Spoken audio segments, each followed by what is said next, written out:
जय गणेशाय नमः। जय श्री कृष्णचंद्र भगवान की जय। जय राधे राधे। आज हम आश्विन मास की इंदिरा और पापा कुंसा एकादशी का महत्व सुनाने जा रहे हैं। जय श्री कृष्णा और जय राधे राधे। कथा इस प्रकार से है। युधिष्ठिर ने पूछा, मधुसूदन कृपा करके मुझे यह बतलाइए कि अश्विन के कृष्ण पक्ष में कौन सी एकादशी होती है। भगवान श्री कृष्ण जी बोले कि हे राजन, अश्विन कृष्ण पक्ष में इंदिरा नाम की एकादशी होती है। उसके व्रत के प्रभाव से बड़े बड़े पापों का नाश हो जाता है। नीच योनि में पड़े हुए पितरों को भी यह एकादशी सदगति देने वाली है। राजन, पूर्व काल की बात है। सतयुग में इंद्रसेन नाम से विख्यात राजकुमार थे, जो अब महिष्मतिपुरी के राजा होकर के धर्म पूर्वक प्रजा का पालन करते थे और उनका यश सब और फैल चुका था तथा इंद्रसेन भगवान विष्णु की भक्ति में तत्पर हो गोविंद के मोक्षदायक नामों का जप किया करते थे और जप करते हुए समय व्यतीत करते थे और विधि पूर्वक अध्यात्म तत्व के चिंतन में संलग्न रहते थे। एक दिन राजा राजसभा में सुखपूर्वक बैठे हुए थे। इतने ही में देवऋषि नारद जी आकाश से उतर करके वहां आ पहुंचे। उन्हें आया देख राजा हाथ जोड़ करके खड़े हो गए और विधि पूर्वक पूजन करके उन्हें आसन पर बिठाया। उनके बाद वे इस प्रकार बोले, मुनि श्रेष्ठ, आपकी कृपा से मेरी सर्वथा सब कुछ कुशल पूर्वक है। आज आपके दर्शन से मेरी सर्वज्ञ यज्ञ सामग्री यज्ञ क्रियाएं सफल हो गई। हे देव ऋषि, आपने अपने आगमन का कारण बता करके मुझ पर कृपा कीजिए।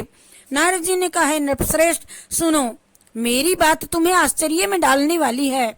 मैं ब्रह्मलोक से यमलोक में आया था।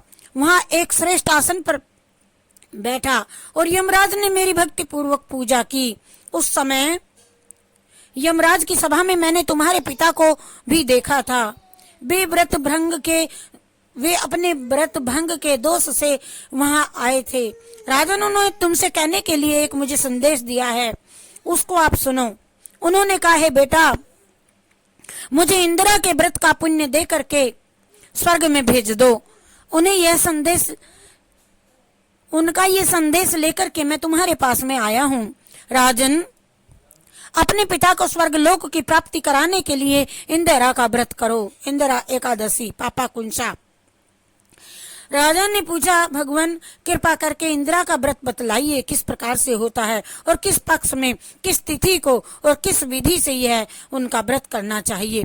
नाथ जी ने कहा, राजेंद्र सुनो, मैं तुम्हें इस व्रत की शुभ कारक विधि बतलाता हूँ। अश्विन मास के कृष्ण पक्ष में दशमी के उत्तम दिन को श्रद्धा युक्त चित्त से प्रातः काल स्नान करे, फिर मध्याह्न काल में स्नान करके एकाग्रचित हो, एक समय भोजन करे और रात्रि में भूमि पर सोवे।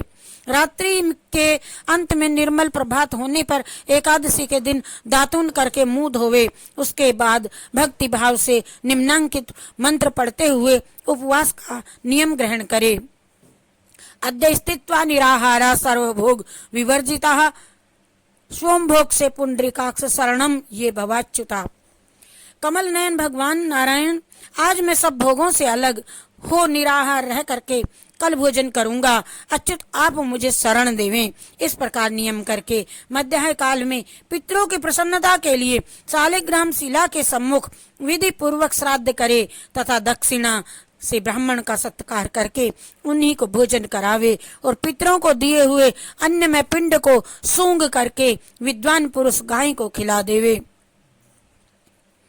फिर धूप और गंध आदि से भगवान ऋषिकेश का पूजन करके रात्रि में उनके समीप जागरण करे। तत्पश्चात सवेरा होने पर द्वादशी के दिन पुनः भक्ति पूर्वक श्री हरि की स्नान दान करके पूजा करे। इसके बाद ब्राह्मणों को भोजन करा करके भाई बंधु नाती और पुत्र आदि के साथ में स्वयं मौन होकर के भोजन करे। राजन, इस विधि से आलस्य रहित होकर के तुम इंदिरा का व्रत करो। इससे तुम्हारे पितर भगवान विष्णु के वैकुंठ धाम में चले जाएंगे। और भगवान श्री कृष्ण कहते हैं कि हे राजन, राजा इंद्रसेन से ऐसा कहकर के देव ऋषि नारद वहां से अंतर्धान हो गए। राजा ने उनकी बताई हुई विधि से अंतःपुर की रानियों, पुत्रों और भृत्यों सहित उस उत्तम व्रत का अनुष्ठान किया। कुंती नंदन व्रत पूर्ण होने पर आकाश से फूलों की वर्षा होने लगी। इंद्रसेन के पिता गरुड़ पर आरूढ़ होकर के श्री विष्णु धाम को चले गए और राज ऋषि इंद्रसेन भी अकंटक राज्य का उपभोग करके अपने पुत्र को राज्य पर बिठा करके स्वयं स्वर्ग लोकों को गए।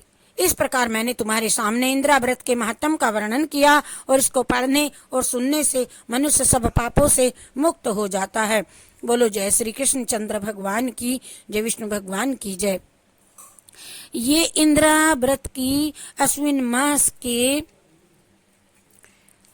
कृष्ण पक्ष की एकादशी का महत्व किया और अब आगे अश्विन मास की पापा कुंसा एकादशी का महत्व भी कहेंगे। ये जय श्री कृष्ण, जय श्री कृष्ण, जय श्री कृष्ण।